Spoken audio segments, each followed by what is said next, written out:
देवी यह भी ध्यान रहे कि यदि दानवलोक वासियों को इसका पता चल गया तो वे आपको ये व्रत नहीं करने देंगे। नहीं नहीं देवर्षि, अपने सुहाग की रक्षा के लिए मैं किसी को भी इस विषय में जानने नहीं दूंगी। तो फिर मुझे आज्ञा दीजिए। प्रणाम देवर्षि। नारायण नारायण।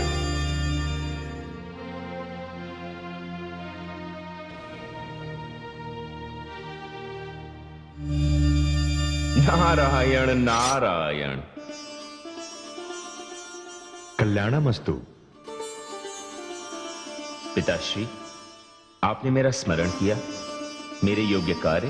पुत्र नारद, तुम्हें पता है कि जो कुछ तुम कर रहे हो उससे देव कार्य में बाधा उत्पन्न हो रही है। क्षमा करें पिताश्री, आपका तात्पर्य किस कार्य से है? तुलसी को व्रत करने का परामर्श देकर तुमने नियति की गति को रोकने का प्रयास किया, नियति के पथ में रोड़े अटकाए। पिताश्री, मैं जानता हूं कि तुलसी माता लक्ष्मी का ही रूप है, इसलिए जब मुझे यह ज्ञात हुआ कि उनके पति शंखचूड़ के जीवन पर संकट आने वाला है तो मैंने उनको उसकी सूचना दे दी और उस संकट से मुक्ति का मार्ग भी बता दिया। प्रिय नारद, यह सच है कि मैंने शंखचूड़ को वरदान दिया है, किंतु उसके भाग्य में मृत्यु भी लिख दी और उसके लिए पृष्ठभूमि भी तैयार हो रही है। तुलसी को शंखचूड़ से विवाह करने का परामर्श देने के पीछे मेरा यही उद्देश्य था। किसी भी कार्य के लिए कारण की रचना तो करनी ही पड़ती है। तुलसी का सतीत्व जब तक भंग नहीं होगा, शंखचूड़ का अंत नहीं होगा। पिताश्री, मैं यही तो नहीं चाहता। तुम्हारे चाहने और ना चाहने से क्या होता है? जब नियति यही चाहती है, जब भाग्य का लेख यही है और जब लक्ष्मी और विष्णु के पुनर्मिलन का यही मार्ग है। मैं समझ गया पिताश्री, मैं सब समझ गया। ये जो कुछ भी घट रहा है या घटने वाला है, ये सब मेरे नारायण की इच्छा से हो रहा है। ये सब पहले से निश्चित है। पिताश्री, मेरे नारायण की लीला ही अलग है। धन्य हो प्रभु, आपको कोटि कोटि प्रणाम। नारायण नारायण।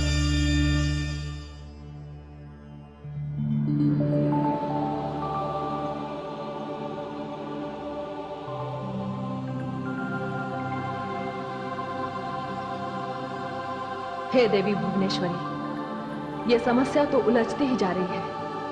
इन परिस्थितियों में, इन दानवों के बीच क्या तुलसी अपना व्रत पूर्ण कर पाएगी? क्यों महादेवी, आपको ऐसा संदेह क्यों हो रहा है? हे भुवनेश्वरी, ये तो सभी जानते हैं कि दानव भगवान विष्णु के विरोधी हैं। पता नहीं दानवराज शंखचूड़ तुलसी की बात मानेंगे या नहीं। उनकी अनुमति के बिना तो व्रत नहीं कर पाएगी ना। हे महादेवी, आपका संदेह निराधार नहीं है, किंतु अब इसमें कोई अधिक विलंब नहीं है। वो देखिए, दानवराज शंखचूड़ अपने कक्ष में प्रवेश कर रहे हैं।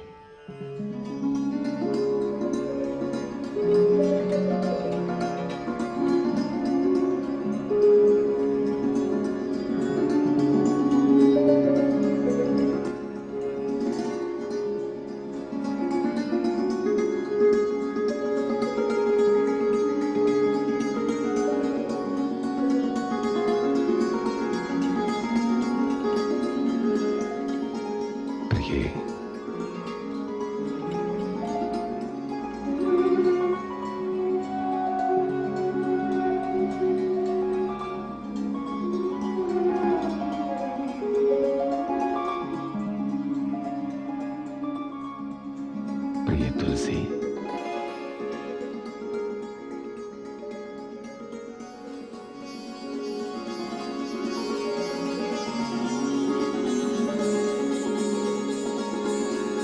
शत शत चंद्रमाओं से अधिक धवल,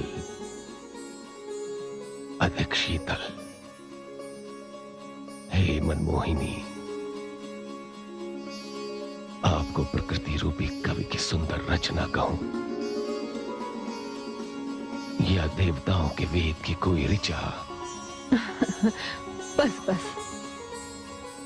इच्छा हो रही है कि इस रात्रि में आपके साथ रथ पर कहीं दूर निकल जाऊं,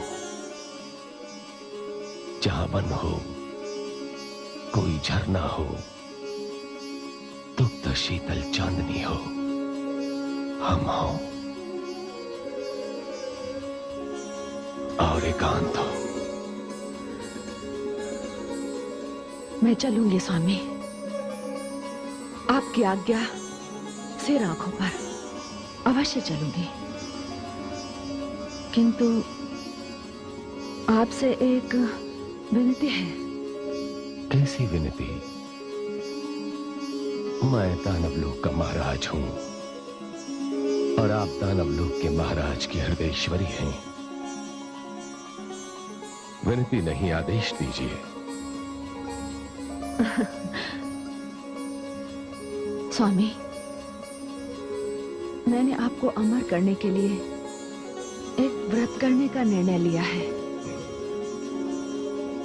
यदि 6 मास तक हम पति पत्नी नहीं, एक आदर्श प्रेमी प्रेमिका की भांति रहें, एक निकटतम मित्र की भांति रहें, तो आपको कोई आपत्ति तो नहीं होगी? प्रिय, पहली बार मांगा भी तो क्या मांगा। आपके स्नेह पाश में मैं इस भांति जकड़ा हुआ हूं कि 6 मास तो क्या 6 युग तक आपकी प्रतीक्षा कर सकता हूं। स्वामी, मैंने जो मांगा आपने मुझे दे दिया और प्रश्न तक नहीं किया कि मैंने क्या मांगा। इसकी आवश्यकता भी नहीं। जो मेरी प्राणेश्वरी है, हृदयेश्वरी है, जो अपने माता पिता का त्याग करके मुझ अपरिचित के साथ सारे दानव अपरिचितों में आ गई, जिसने मुझसे विवाह करते समय मेरे जीवन से जुड़ा हुआ कोई प्रश्न नहीं किया, उससे मैं कोई प्रश्न करूं? असंभव है। आपने जो मांगा मैंने दिया, और आपके इस मांगने में भी दानवों का कल्याण है। कल्याण? कैसा कल्याण? आप मुझे 6 मास के लिए अपने स्नेह पाश से मुक्त कर रही हैं।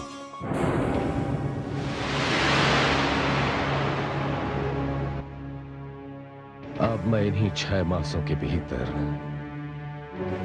अपनी प्रतिज्ञा के अनुसार सारी सृष्टि पर दानव लोक की विजय पताका फहरा कर दिखा दूंगा।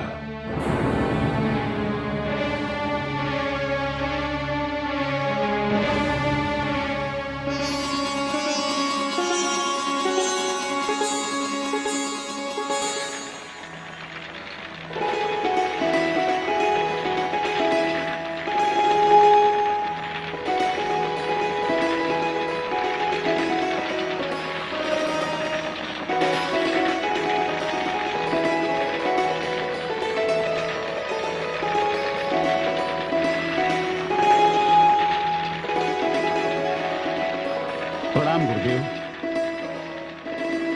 गुरुदेव, महाराज शंखचूड़ युद्ध पर जाने से पहले आपसे आशीर्वाद प्राप्त करना चाहते हैं। मैं आप ही की प्रतीक्षा कर रहा हूं। आइए।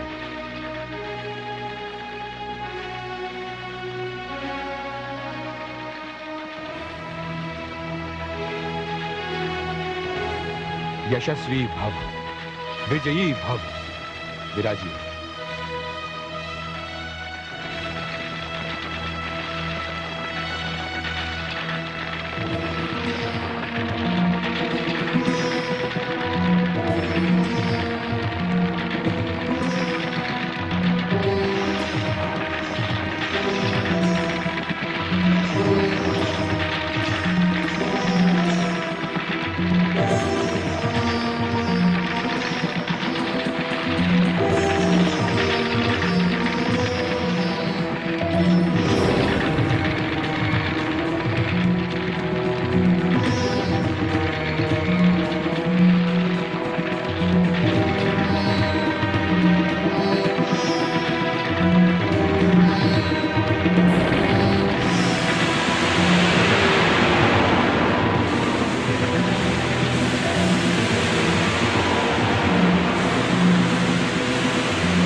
वत्स शंखचूड़, ये मंत्र से अभिषिक्त शस्त्र है।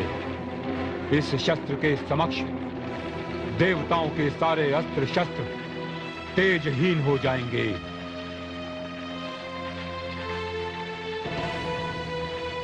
मैं आपका आभारी हूं गुरुदेव। मैंने अपनी अर्धांगिनी तुलसी को यह वचन दिया है कि मैं 6 मास में त्रिलोक विजयी होकर लौटूंगा। ऐसा ही हो वत्स, किंतु प्रस्थान से पूर्व कुलवधू तुलसी के हाथों से इस खड्ग का स्पर्श अवश्य कराना। वो विजय तिलक करने के लिए महल में तुम्हारी प्रतीक्षा कर रही है। जैसी आज्ञा गुरुदेव। यशस्वी भव, लो वत्स, विजयी भव।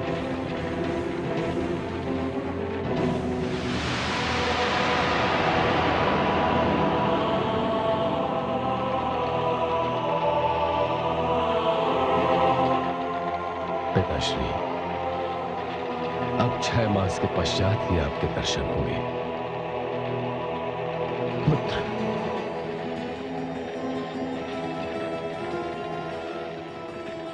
विजयी भव पुत्र।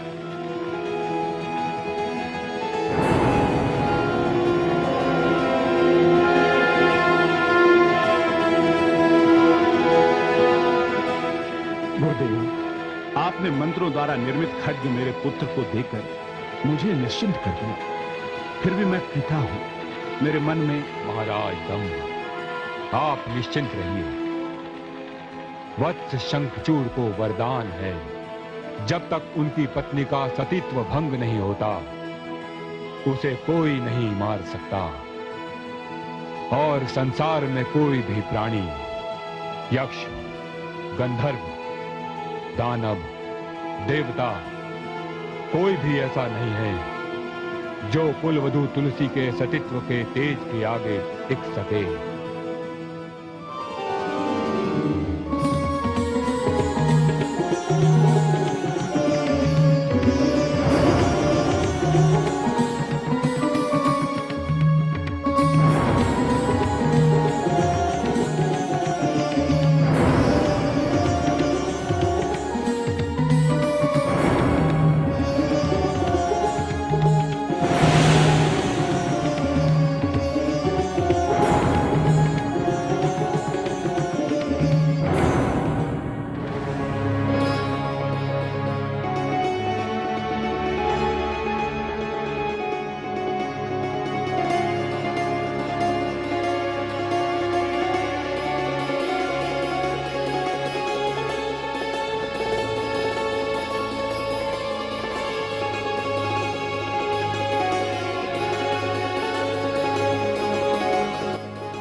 हे स्वामी, मेरी कामना है कि आप विजयश्री प्राप्त करके लौटें।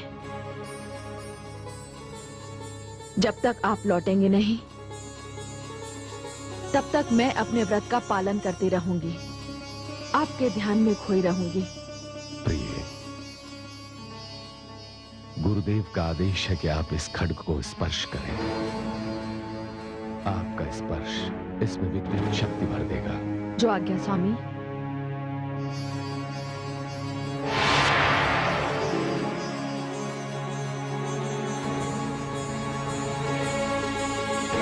स्वामी,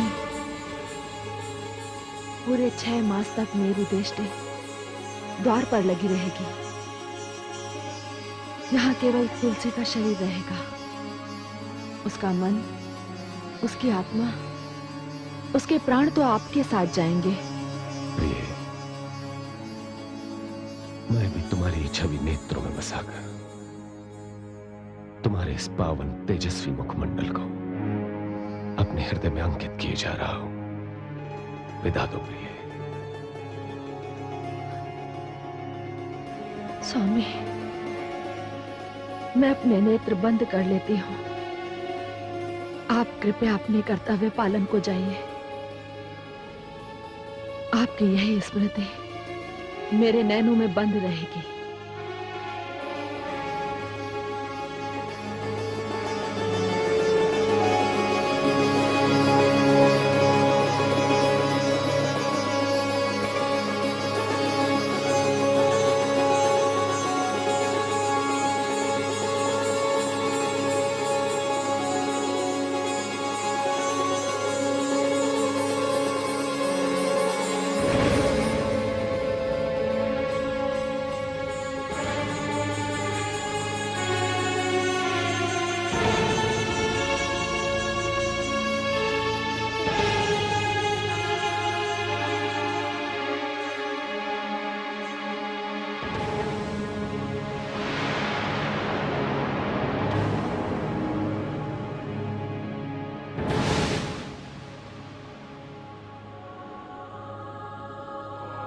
स्वामी, आपके विरह में ये 6 मास न जाने कैसे कटेंगे। न जाने मुझ पर, मेरे मन पर क्या बीतेगी।